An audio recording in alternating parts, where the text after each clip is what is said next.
Thanks for watching. Don't forget to like, comment, and please subscribe. The first season of Twisted Metal wound up shocking me with its quality. I was expecting another terrible video game-based series like Halo or The Witcher, but instead the show wound up being fun. Good writing and good casting led to a really entertaining show. It was a delight to watch, and I've been pumped for the release of Season 2 ever since. So how was Season 2? The first 4 episodes of Season 2 are awful. Complete filler. It feels like the writers are trying to drag the story out as much as possible. Instead of starting the tournament, we get episodes focused on things like stealing weapons and an orgy.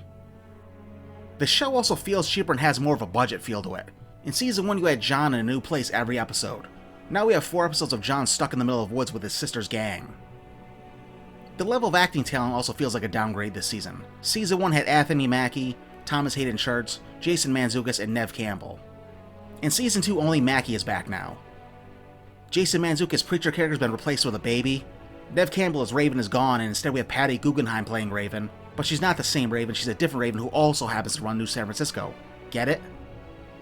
Don't get me wrong, I don't mind lesser known actors getting a big break like this, but it's strange seeing 2 well-known actors get replaced at the same time. Especially when the ending of Season 1 set them both up for bigger roles. It feels like a budget decision, like they couldn't afford to bring Campbell and Mantzoukas back. Anthony Mackie's John Doe is turned into a character who is supremely overconfident and completely out of his depth in everything. He spends the beginning of the first season getting captured, beaten, and humiliated. Multiple times in the first episode alone. It feels like the writer's main focus is showing that Quiet and John's sister Dollface are way better than him, even though this is supposed to be his story. Stephanie Beatrice's Quiet is portrayed as the more capable and competent of the two.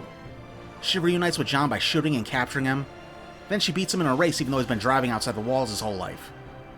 She also saves his life during a 2v2 fight. During a race in the tournament while driving roadkill, she throws her hatchet so fast it catches up to a car they're chasing, and actually hits the driver. She might as well change her name to John Wick at this point. John's sister Dollface is the leader of the Dollface Gang, an all-women group of wannabe revolutionaries that destroy facilities that make products for the walled-in communities. Thanks to some terrible writing, Dollface is nearly invincible like Quiet. You see her fight and beat 2 armed soldiers at once.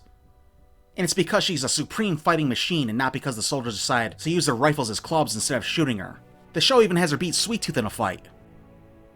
And this is the same Sweet Tooth who was an unstoppable monster in Season 1. Now he feels like dim-witted comic relief. He's running around in a cape and forcing Stu from Season 1 to be his babysitter. The introduction of Mr. Grimm is the best part of the first 4 episodes. He's an escaped mental patient who was in the same insane asylum as Sweet Tooth. But he has powers. He's like Shang Tsung from Mortal Kombat. He can steal the souls of people that he kills. Episodes 5 through 7 are when the show finally starts to get interesting. Episode 5 is when the tournament finally begins. All of our main characters come together to meet Calypso, who's just as quirky, weird, and creepy as expected. It's a great performance by Anthony Carrigan. We get cars destroying one another and people getting blown up. Mackie's John Doe actually starts to prove himself useful again during the car battles. Sweet Tooth starts to get some of his edge back. It turns out Mr. Grimm is his arch-enemy from their asylum days, and Sweet Tooth badly wants to kill him. The show works better and is more entertaining with all the main characters together and being forced to interact with each other, right before they all try to kill one another. But it takes too long to get there. It's a problem when the first 4 episodes of your 12-episode season are terrible. Most people will quit early before the show gets good, and can you blame them?